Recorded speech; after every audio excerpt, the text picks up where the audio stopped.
Hello दोस्तों, नमस्कार। दोस्तों, स्वागत है आपका अपने यूट्यूब चैनल पर। दोस्तों, आज हम बात करेंगे बिहार विधानसभा इलेक्शन के बारे में और हाल ही में हुए जीएसटी बदलाव की दरों के बारे में। दोस्तों, सबसे पहले तो हम जानते हैं कि जीएसटी है क्या चीज़। जीएसटी पहले पूरे देश में अलग अलग तरह के टैक्स लगते थे। कहीं एक्साइज ड्यूटी लगती थी, वैट लगता था, सर्विस टैक्स लगता था, इनकम टैक्स लगता था, कई तरह के टैक्स चल रहे थे। इन सब टैक्सों को एक करने के लिए पूर्व प्रधानमंत्री डॉक्टर मनमोहन सिंह ने एक ड्राफ्ट तैयार किया था कि पूरे देश में एक ही टैक्स लगे, और उसका नाम दिया था उन्होंने जीएसटी। जीएसटी यानी गुड एंड सर्विस टैक्स, जिसे हिंदी में कहते हैं वस्तु एवं सेवा टैक्स। दोस्तों, इस टैक्स में उन्होंने जो ड्राफ्ट तैयार किया था बहुत सिंपल और कम परसेंटेज वाला टैक्स था। लेकिन जब भारतीय जनता पार्टी की सरकार सेंटर में आई, इन्होंने 2017 जुलाई 2017 में इस जीएसटी को लागू किया और काफ़ी दरें इसकी बढ़ा दी। इन्हीं बढ़ी हुई दरों को कम करने के लिए या ठीक करने के लिए जीएसटी परिषद ने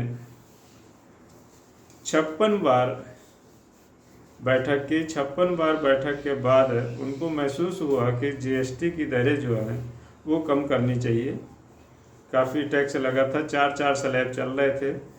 4 स्लैब को घटा के इन्होंने 2 स्लैब कर दिया है, 5% और 18%। लग्जरी वस्तुओं के बारे में इन्होंने 40% किया है। हम उस पर तो बात नहीं करेंगे, वो काफ़ी हाई फाई टैक्स है। जो हमारे रोज़मर्रा के या आम जनता के ऊपर प्रभाव डालने वाले टैक्स हैं वो इस समय 5% और 18% हुए हैं। पहले टैक्स स्लैब चलता था 5%, 12%, 18% और 28%। 4 तरह के स्लैब थे। इन 4 को हटा के 2 कर दिए गए हैं, 5% और 18%। जो 12% का टैक्स स्लैब था उसमें से 98% टैक्स जो है वो 5% में आ गए हैं, और एक आध आइटम जो है वो 0 हो गया है। 28% वाले तकरीबन 90% 18% में आ गए हैं। बाकी 2-4% जो है वो 40% में चले गए हैं। जैसे लग्जरी वगैरह कारें वगैरह हैं, या जो विलासताएँ की चीज़ें हैं, वस्तुएं हैं, जैसे बीड़ी सिगरेट वगैरह हैं, वो 40% पे चली गई हैं। बाकी अमूमन ज़्यादातर 18% में आ गई हैं, कुछ 12% में भी इन्होंने कर दिया है। तो इस तरह से बदलाव किया गया है जिसका काफ़ी प्रभाव तो पड़ेगा। लेकिन इसका जो प्रभाव पड़ेगा, पहले तो एक कहानी आप सुनिए। अगर कहानी से आपको साफ सुथरा सा समझ में आ जाएगा कि सरकार की नीयत और पॉलिटिक्स किस तरह की है। दोस्तों, एक ढाबा था, ढाबा या हलवाई की दुकान कह लो, या जहाँ पर खाना मिलता है, ढाबा समझ लो। उस ढाबे पर वो जो दुकानदार था वो 1 रुपये में 1 रोटी देता था और 5 रुपये में दाल देता था। बहुत सस्ता खाना खिलाता था। धीरे धीरे तो थोड़ी सी महंगाई बढ़ गई, तो उसका बजट नहीं बन पा रहा था, उसको नुकसान हो रहा था 1 रुपये में रोटी देने में और 5 रुपये की दाल देने में। उसने अपने रेट बढ़ाने की कोशिश की, लेकिन जनता ने उसको बढ़ाने नहीं दिया। वो राजा के पास गया और राजा से अपनी तकलीफ़ दुख दर्द बताया। राजा ने कहा कि तू ऐसा कर कि तू बढ़ाना कितना चाहता है। उसने बताया कि मालिक, मैं 2 रुपये रोटी और 10 रुपये की दाल करना चाहता हूँ। राजा ने उसको सलाह दिया, जा तू 4 रुपये की रोटी कर दे और 20 रुपये की दाल कर दे। उसने जाके 4 रुपये की 1 रोटी कर दी और 20 रुपये की 1 दाल कर दी।